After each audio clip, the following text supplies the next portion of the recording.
Hilda is Netflix's new sleeper hit, and for good reason. It deserves that status, along with the recently announced second season. And part of that is due to the title character, who's proof that charismatically can make a good show even better. Mainly the character work is solid all around, but Hilda represents something with much more staying power.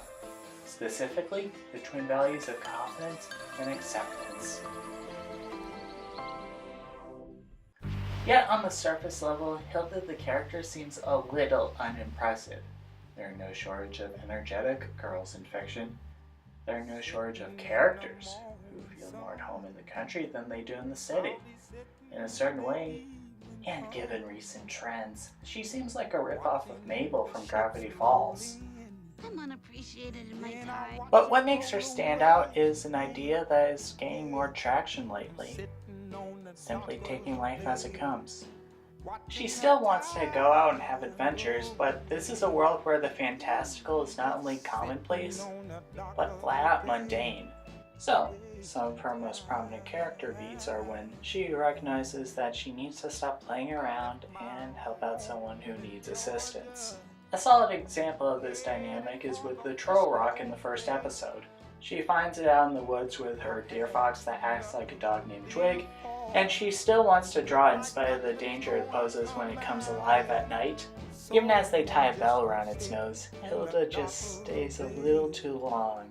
Where it comes to life and promptly chases them. When the troll rock finally catches them, she has this sudden realization.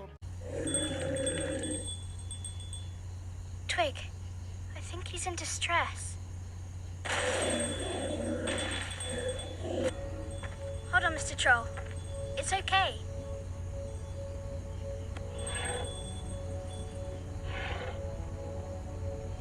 I can fix this.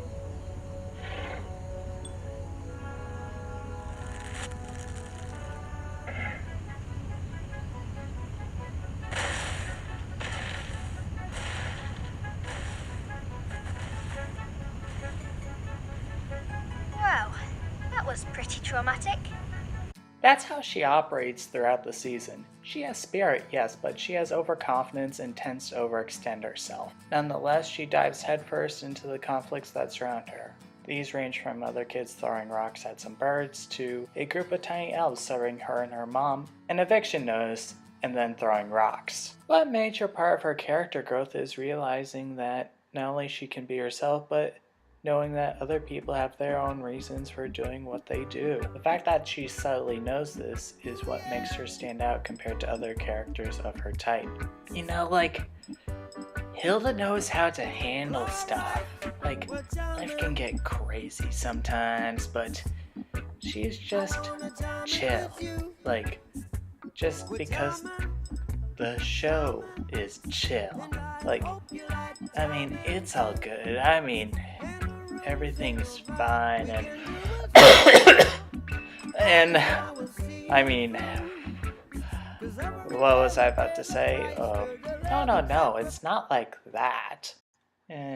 Okay, it may be seen like that, but only because there isn't really any melodrama in the show. Her mom is aware of what is usually going on.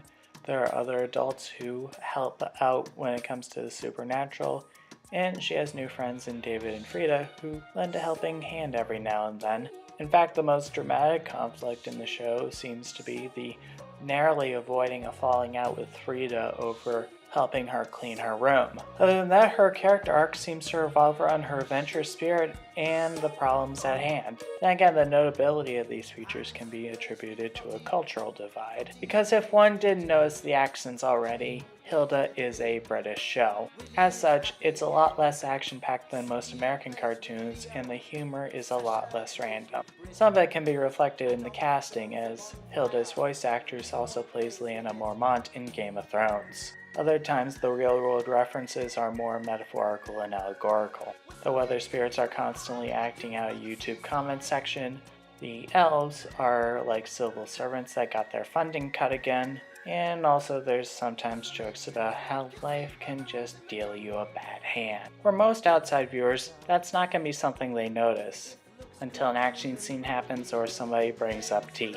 Well, I could use a cup of tea and a cucumber sandwich. Anybody with me? Maybe that sort of thing is surprising to the type of Americans who haven't realized Brits can have tea and cucumber sandwiches without referencing Oscar Wilde. Nonetheless, there are a couple of open questions that might be answered once season 2 comes around. Like, for example, since we know her mother is single, who's her father? Then again, we might be better off not knowing that. After all, relations are simply a tedious pack of people who haven't the remotest knowledge of how to live, nor the smallest instinct about when to die. Still, Hilda is one of the bona fide Netflix hits. Hilda herself is one of the breakout cartoon characters. This is done by giving her an energetic personality and being chill with the world around her. In a world as chaotic as this one right now, that is so needed.